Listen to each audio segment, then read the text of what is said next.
Assalamu alaikum wa rahmatullahi wa barakatuhu.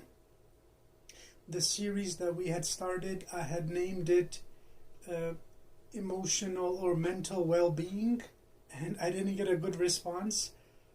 And I think that's because maybe as a society, especially in the West, there's been an extreme push towards recognizing mental well-being and so on. So it might be being oversaturated and it's becoming overly, talked about. And I think that's a good thing, extremely good thing.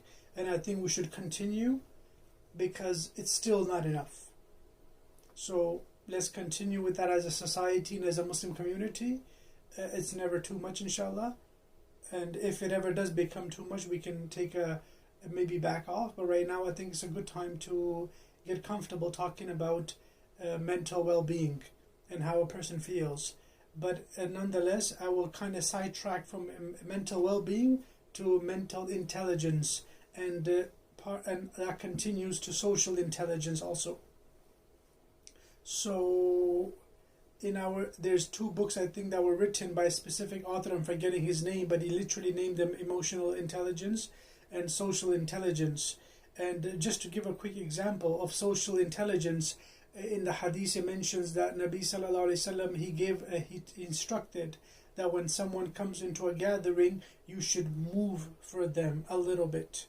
And someone did that. Nabi sallallahu did that for someone, and Sahaba radiallahu anhum objected, obviously in a inquisitive way, and said, how come you moved? Although there's so much space in the gathering, you don't have to move. And he mentioned, or he taught something to the effect that it helps him feel welcomed.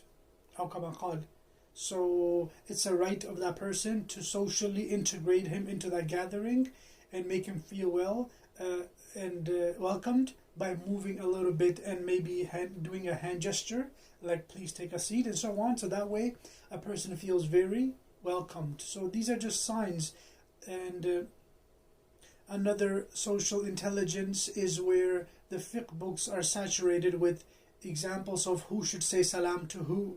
So it mentioned if somebody who is standing should say salam to someone who's sitting. And if somebody's walking and another person is just standing, then the walking person has to say salam. And compared to the walking person, if somebody's on a mount, on a horse or a camel or a car or whatever, then they should say salam to the person who's walking.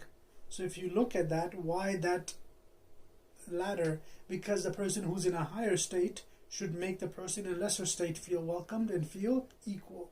So by doing that, you are helping people not feel inferior. So if you are in a faster car and you see a slow car beside you, if your windows are pulled down, say hi, wave. So that way you're showing that no, we're all equals, and just because somebody has a faster car or whatever, they shouldn't act in a certain way, in an arrogant way.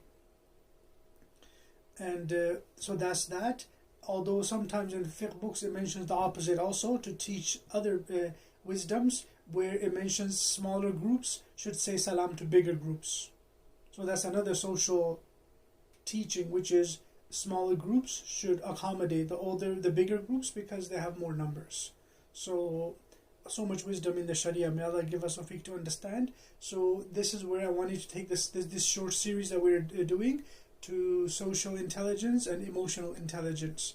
So may Allah subhanahu wa ta'ala make it easy for us to understand the depth of His Sharia. Wa akhiru da'wana alhamdulillahi rabbil alameen wa sallallahu ala nabiyil ummi.